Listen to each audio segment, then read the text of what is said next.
Hello friends, எங்கள் அப்பா பார்த்தீங்கன்னா ஊருக்கு வர போகிறேன்ட்டு எங்களுக்கு வீடியோ எடுத்து அனுப்பிச்சிட்டு இருந்தாங்க. அவங்க பார்த்தீங்கன்னா பஸ்ஸில் வந்துட்டு அப்புறமா ஃப்ளைட்டில் ஏறுற மாதிரி இருந்தது. எங்களுக்கு அங்கே இருக்கிறதெல்லாம் வந்து வீடியோ எடுத்துகிட்டு இருந்தாங்க. அழகாக ஃப்ளைட்டும் ஏறிட்டேன்னு சொல்லிட்டு வீடியோ எடுத்துட்டாங்க. ஃப்ளைட்டில் போனதுக்கப்புறம் ஃபோன் பேச முடியாது. ஆனால் அவர் எடுத்த வீடியோவெலாம் பார்த்துக்கிட்டு நாங்களும் அவருக்காக வெயிட் பண்ணிக்கிட்டு இருந்தோம். ஃப்ளைட்டும் டேக் ஆஃப் ஆகிடுச்சு. நாங்களும் பார்த்தீங்கன்னா ஹாப்பியாக இருந்தோம். அந்த நாள் நைட் எங்களுக்கு தூக்கமே வரலன்னா பார்த்துக்கோங்க, அந்த அளவுக்கு வந்து ஹாப்பியாக இருந்தோம். நாங்களும் பார்த்தீங்கன்னா ஒரு டிக்கெட் போட்டதுலேருந்து 1 மாதம் இருக்குது, 10 நாள் இருக்குன்ட்டு வெயிட் பண்ணிகிட்டே இருந்தோம். கடைசியில் பார்த்தீங்கன்னா நாளைக்கு வர போகிறேன்றது ஒரு ஷாக்கிங்காகவே இருந்தது. ஃப்ளைட்லாம் ஏறிச்சுன்னு சொல்லிட்டு அந்த வீடியோலாம் எங்களுக்கு காமிச்சிட்டு இருந்தாங்க. நாங்களும் பார்த்தீங்கன்னா காலையில் எல்லாம் ரெடி ஆகிட்டு கிளம்பிட்டோம். அப்படியே பார்த்தீங்கன்னா ஏர்போர்ட்டுக்கு போகிற தூரத்திலே தான் தாம்பரம் ஹாஸ்பிட்டலும் இருக்குது. அதனால் அங்கேயே போயிட்டு அம்மாவுக்கு மாத்திரைக்கெல்லாம் வாங்கிக்கலாம்னு சொல்லிட்டு போயிட்டு இருந்தோம். என் தங்கச்சி நைட்டெல்லாம் சரியாக தூங்கவே இல்லை. எனக்கும் தூக்கமாக வந்தது. இருந்தாலும் நான் வந்து சரி டேடி பார்க்க போகிறேன்ற தூங்க முடிஞ்சிட போகக்கூடாதுன்ட்டு இதுவாகவே இருந்தேன். என் தங்கச்சி கொஞ்சம் அசதியிலே தூங்கிட்டா. அவள் பார்த்தீங்கன்னா குழந்த மாதிரி எங்கள் அம்மாவோட ஷாலை பிடிச்சிக்கிட்டே தூங்கிட்டு இருந்தா. நாங்கள் எப்போவுமே பஸ் ஏறினோடனே டிரைவர் பக்கத்தில் இருக்க அந்த 3 சீட் இருக்கோம்ல, அதில் போய்ட்டு நாங்கள் உட்காந்துப்போம். அப்படி தான் உட்காந்துட்டு இருக்கும்போது எனக்கு ஃபஸ்ட் சீட்டில் கன்வீனியன்ட்டாக இல்லைன்னு சொன்னதுனால எங்கள் அம்மா போய் உட்காந்துக்கிட்டாங்க. எங்கள் அம்மாவோட ஷால் கீழே இருந்ததை பிடிச்சிக்கிட்டே அவள் படுத்துட்டு இருந்தேன். பார்த்தா நானும் சிரிச்சுக்கிட்டு அம்மாவை கூப்பிட்டு காமிச்சிட்டு இருந்தேன். அதுக்கு எங்கள் அம்மா குழந்த மாதிரி இன்னும் பண்ணிகிட்டு இருக்கான்னு சொல்லிட்டு இருந்தாங்க. அப்புறம் தாம்பரம் ஹாஸ்பிட்டலுக்கு டைம் ஆகிடுச்சு. இறங்கி பிரிட்ஜ் ஏறி கிராஸ் பண்ணிவிட்டு நாங்கள் அம்மா வேகமாக ஓடிக்கிட்டு இருந்தாங்க. ஓபி சீட் வேறு போடணும். அது போட்டதுக்கப்புறம் தான் டாக்டர் பார்க்க முடியும். எங்கள் அம்மா ஃபாஸ்ட்டாக மின்னல் மாதிரி ஓடிட்டு இருந்தாங்க. நாங்களும் பின்னாடியே வந்து குடுகுடுன்னு நடந்து ஓடிட்டு இருந்தோம். ஆனால் நாங்கள் போயிருந்த அன்றைக்கி பார்த்தீங்கன்னா ரொம்பவே வந்து காலியாக தான் இருந்தது. அவ்வளோவா கூட்டம் கூட இல்லை. எங்கள் அம்மா ஹாஸ்பிட்டலில் ஓபி போட்ட அடுத்த செகண்டே டாக்டர் போக்க உள்ளே போயிட்டாங்க. நாங்களும் பார்த்தீங்கன்னா வெயிட்டிங் இதில் வந்து உட்காந்துக்கிட்டு இருந்தேன் எங்கள் அம்மாக்காக. நான் பார்த்தீங்கன்னா என் தங்கச்சி ரொம்ப க்யூட்டாக இருக்கான்னு சொல்லிட்டு அவளை கிண்டல் பண்ணிகிட்டு இருக்கேன். அவன் நினச்சிக்கிட்டேன். ஆனால் நிஜமாக தான் அவள் க்யூட்டாக இருக்கான்னு எனக்கு தோணுச்சு. அவளோட அவுட்ஃபிட் எப்படி இருக்குன்றது மறக்காமல் கமெண்ட்டில் ஷேர் பண்ணிக்கோங்க. அப்படியே பார்த்தீங்கன்னா நாங்கள் தாம்பரம் ஹாஸ்பிட்டலில் எப்போவுமே வந்தோமா, மாத்திரை வாங்கினோமா, போன மணி இருப்போம். ஆனால் டேடிக்கு பார்த்தீங்கன்னா 2:30 தான் ஃப்ளைட். ஆனால் 12 o'clock டாக்டர் பார்த்து முடிச்சிட்டதுனால எப்படி டைம் ஸ்பெண்ட் பண்ணுறதுனே தெரியல. தாம்பரம் ஹாஸ்பிட்டலில் நாங்கள் இது வரைக்கும் சுற்றி பார்த்ததே கிடையாது. அங்கே வந்து ஒரு மாதிரி தண்ணிலாம் இருக்கும், அதை பார்க்கலான்றதுக்காக சரி போயிட்டு இருந்தோம். குளம் மாதிரி தேங்கிட்டு இருந்தது. அழகாக இருந்தது பார்க்கவே. அங்கே இருக்க நிறைய செடி கொடிகள் எல்லாம் பார்த்துட்டு அப்படியே டைம் ஸ்பெண்ட் பண்ணலாம் நாங்கள் நடக்க ஆரம்பிச்சிட்டோம். நாங்கள் பார்த்தீங்கன்னா காலையில் சாப்பிடாமலே கிளம்பிட்டோமோ, அதான் செம்ம பசி எடுத்துக்கிச்சு. நாங்கள் பார்த்தீங்கன்னா அப்படியே போய் சாப்பிட்லான்றதை தான் போயிட்டோம். போயிட்டு நல்லா சாப்பிட்டுட்டு கொஞ்ச நேரம் அங்கேயே உட்காந்துக்கிட்டு இருந்தோம். எங்கள் கூட பார்த்தீங்கன்னா அங்கே நிறைய பேர்ட்ஸ்லாம் வந்து பறந்துட்டு இருந்தது. பறவைனா நான் புறா தான் ஃப்ரெண்ட்ஸ் சொல்லிகிட்ருக்கேன். அது பார்த்திங்கன்னா அங்கங்கே பறந்துட்டு இருக்கும்போது சாப்பாடு எதாவது போயிடுமோன்ற ஒரு பயமே இருந்தது. அப்படியே சாப்பிட்டு முடிச்சுட்டு செம்மையாக இருந்தது கிளைமேட்டும். அங்கே நிறைய மரம்லாம் இருக்குது. பார்த்திங்கன்னா மவுண்டெயின் மாதிரி இருக்குது. அழகாக நாங்களும் பார்த்து ரசிச்சுக்கிட்டு இருந்தோம். ஏன் ஒரு தங்கச்சி இது அந்த செடி தானே, அது இந்த செடி தானேன்னு சொல்லிக்கிட்டு இது பண்ணிகிட்டு இருந்தான். நானும் இதுதான் அதுன்னு சொல்லிட்டு ஜாலியாக சரி வாங்க சாப்பிட்டோம்ல, ஒரு வாக்கிங் போகலான்ட்டு போயிட்டு இருந்தோம். அங்கே பார்த்திங்கன்னா ஆவின் கடையில் குல்ஃபி இருக்கும். அதை வாங்கலான்ட்டு அங்கே போயிட்டு இருந்தோம். எங்கள் அம்மாவுக்கு பார்த்திங்கன்னா குல்ஃபி பிடிக்கும். அதனால் அதை வாங்கிட்டு எங்களுக்கு பார்த்திங்கன்னா சாக்லேட் கோன் தான் எப்போவுமே ஃபேவரட்டாக இருக்கும். என்ன தான் குல்ஃபி இருந்தாலும் அந்த கோன் பார்த்திங்கன்னா செம்ம டேஸ்ட்டாக இருக்கும். அதனால் நாங்கள் கோன் வாங்கலான்ட்டு கிளம்பிட்டோம்.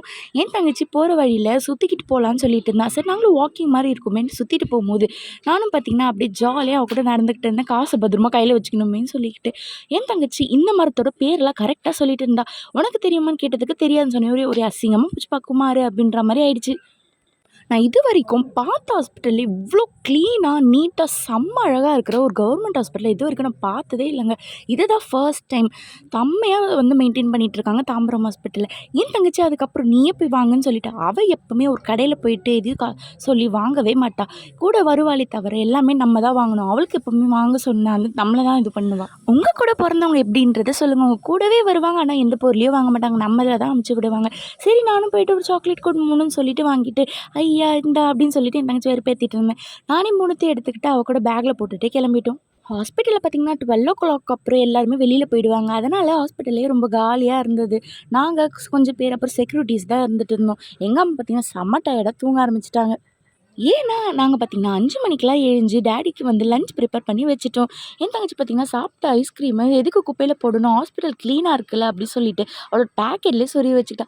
அதை வீடியோ எடுக்கிறேன்னு சொன்னதுக்கு கேமராவெலாம் மறைச்சிட்டு ஒரு சண்டையே போட்டு கலாட்டா பண்ணிகிட்டு இருந்தா. சரி அது உள்ளே வச்சுட்டு டஸ்ட்பினை பார்க்கும்போது போட்டுடலான்ட்டு. நல்ல பழக்கம் தான், ஆனால் வைக்கிற இடத்துல வெயிட்டின்னு சொல்லிட்டு அம்மா சொல்லிட்டு இருந்தாங்க. சரின்ட்டு 2:30 தான் வந்து ஃப்ளைட் வரும். நாங்கள் ஒரு 1:30 பார்த்திங்கன்னா பஸ் ஏறிட்டு 2 o'clockலாம் ஏர்போர்ட் போயிட்டு ஒரு 1/2 hour நல்லா வந்து சுற்றி பார்த்துட்டு இருந்தோம் ஏர்போர்ட்டை. டைம் ஆக ஆக அவரை கூட்டிகிட்டு போகிற எக்ஸைட்மெண்ட்டை தாண்டி எங்களுக்கு ஐயோடான்னு வெறுப்பாக ஆரம்பிச்சிருச்சு. ஏன்னா எவ்வளோ நேரம் நாங்கள் ஹாஸ்பிட்டல்லையும் டைம் ஸ்பெண்ட் பண்ணிவிட்டு ஏர்போர்ட்லேயும் டைம் ஸ்பெண்ட் பண்ணிகிட்டு இருந்தோம். நாங்களும் சரி போவோம் அப்படின்ட்டு வாக்கிங் மாதிரி போயிட்டே இருந்தோம். அன்றைக்கி பார்த்தீங்கன்னா நிறைய ஸ்டெப்ஸ் கம்ப்ளீட் வேறு பண்ணிட்டோம். சரி ஓகேன்னு லிஃப்ட் ஏறி மேலே போயிட்டு கொஞ்சம் நேரம் சுற்றிட்டு இருக்கலான்ட்டு. ஆனால் காட் கிரேஸ் கரெக்டாக நாங்கள் பார்த்திங்கன்னா எல்லாத்தையும் சுற்றி முடிச்சுட்டு கீழே வரும்போது எங்கள் டேடி கால் பண்ணிட்டாரு அங்கே இருக்க ஒருத்தவங்க கிட்ட வாங்கி. நாங்களும் பார்த்திங்கன்னா கால் வருதே யாரா இதுன்னு எடுத்து பேசினது டேடி தான். நான் வந்துட்டேன்னு சொல்லிட்டாரு. ஐயோ! வந்துட்டாரே பார்க்க போறோம் அப்படின்னு. அதுக்கப்புறமா அம்மா பார்த்தீங்கன்னா, டாடி தான் கால் பண்ணாங்க சொன்னோனே ஒரே எக்ஸைட்மெண்ட் ஆயிட்டு நாங்களும் பார்த்தீங்கன்னா நடக்க ஆரம்பிச்சுட்டோம். லிஃப்ட் எங்க இருக்குன்னு பார்த்துட்டு, அதுக்கப்புறமா அந்த லிஃப்ட்ல ஏறி நாங்க கீழ போயிட்டு இருந்தோம். என்னோட தங்கச்சிக்கெல்லாம் பார்த்தீங்கன்னா, சிரிப்பு தாங்க முடியல. அவளுக்கு என்ன ரியாக்ஷன் குடுக்கறதுன்னே தெரியாம இருந்தது. எங்க அம்மா பார்த்தீங்கன்னா, வேக வேகமா தேடி போயிட்டே இருந்தாங்க. எங்கடா இருக்காரு? அவர் எங்க இருக்காருன்னு பார்த்துட்டு இருக்கும்போது, எங்க அம்மா அப்புறம் லாஸ்ட்டா பார்த்துட்டாங்க. ஹாய்ன்ட்டு கை காட்டிட்டு இருந்தாரு. அதுக்கப்புறமா அம்மா வந்து கூட்டிட்டு வந்துட்டாங்க. நான் பார்த்தீங்கன்னா, எங்க வராங்கன்னே தெரியாம பேக் மாரி போயிட்டே இருந்தேன். டாடி அப்புறம் என் பேர சொல்லி கூப்பிட்டாங்க. அதுக்கப்புறம் என் தங்கச்சி இவ்வளோ நேரம் பார்த்தீங்கன்னா, நான் ஸ்கூலுக்கு டோர்னமெண்ட்டுக்கு போயிருக்கேன்னு சொல்லியிருந்தா. டாடி கூப்பிட்றதுக்காக அவ வரான்ட்டு டாடிக்கே தெரியாது. திடீர்ன்ட்டு பார்த்தீங்கன்னா, அவர் பார்த்து ஷாக் ஆயிட்டாங்க. டாடிய பிராங்க் பண்ணணுன்ட்டு அவ 2 நாளைக்கு முன்னாடியே வந்து பிளான் பண்ணிட்டா. அதனால எங்களையும் சர்ப்ரைஸா வச்சுக்க சொல்லியிருந்தா. அவ டோர்னமெண்ட்டுக்கு போயிருக்கதாவும், நாங்க 2 பேர் மட்டும் வர்றதா மட்டும் டாடிட்ட சொல்லி வச்சிருந்தா. நாங்க எல்லாம் ரொம்ப நாள் கழிச்சு பார்த்துக்கிட்ட அந்த அவசரத்தில பார்த்தீங்கன்னா, ஃப்ளைட்ட விட்டு வெளில வர இந்த இதோ தவிர வேற இடத்துல போயிட்டு லூஸ் மாரி சுத்திக்கிட்டு இருந்தோம். அதுக்கப்புறமா நாங்க எல்லாம் கரெக்ட்டா பஸ் ஸ்டாண்டுக்கு வந்து பஸ் ஏறி கோயம்பேடுலேருந்து வீட்டுக்கு பஸ் ஏறிட்டோம் நாங்க. டாடிக்கு வீட்ல ஒரு விருந்தே சமைச்சு வச்சிருக்கோம். அத பார்த்துட்டு அவர் சர்ப்ரைஸ் ஆவுறாரா இல்லையான்னு பார்க்கலாம். சரி நாங்க பார்த்தீங்கன்னா, நைட்டே எல்லாத்தையும் வந்து ப்ரிப்பேர் பண்ணிட்டோம்.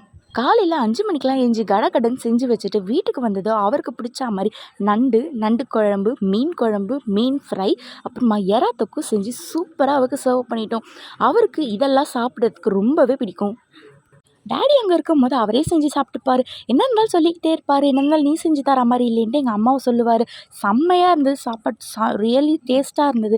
நாங்க எல்லாரும் சாப்பிட்டுட்டு டாடிக்கு ஆர்டர் போட்டிருந்த ஸ்லிப்பர் கரெக்ட்டா அந்த டைம்க்கே வந்துருச்சு. சரின்ட்டு அன்பாக்ஸ் பண்ணலான்ட்டு நாங்க பண்ணிட்டு இருந்தோம். இதே ஸ்லிப்பர பார்த்தீங்கன்னா, வெளியில 499, 599ன்ட்டு பார்த்துருந்தோம். ஆனா மீஷோல அம்மா 2 ஸ்லிப்பரே ₹300க்கு ஆர்டர் போட்டிருந்தாங்க. ஒரு ஸ்லிப்பர் பார்த்தீங்கன்னா, ₹200, இன்னொரு ஸ்லிப்பர் ₹100க்கு இருந்தது. இதில பார்த்தீங்கன்னா, இன்னொன்னு அக்குபஞ்சர் ஸ்லிப்பர் மாரி இருந்தது. இன்னொரு ஸ்லிப் சூப்பராவே இருந்தது. வெளியில பார்க்குற மாரி குவாலிட்டி நல்லா இருந்தது. ஆனா போட போட தான் அதோடைய குவாலிட்டி எப்படி இருக்குன்றது தெரிய ஆரம்பிக்கும். ஆனா அதோட பேக்கிங்ல தான் அது வந்திருந்தது வந்து எங்களுக்கு சாட்டிஸ்ஃபேக்ஷனாவே இருந்தது. அதனால இந்த ப்ராடக்ட் நாங்களே வச்சுக்கலாம். ரிட்டர்ன் போட வேணான்னு முடிவு பண்ணிட்டோம்.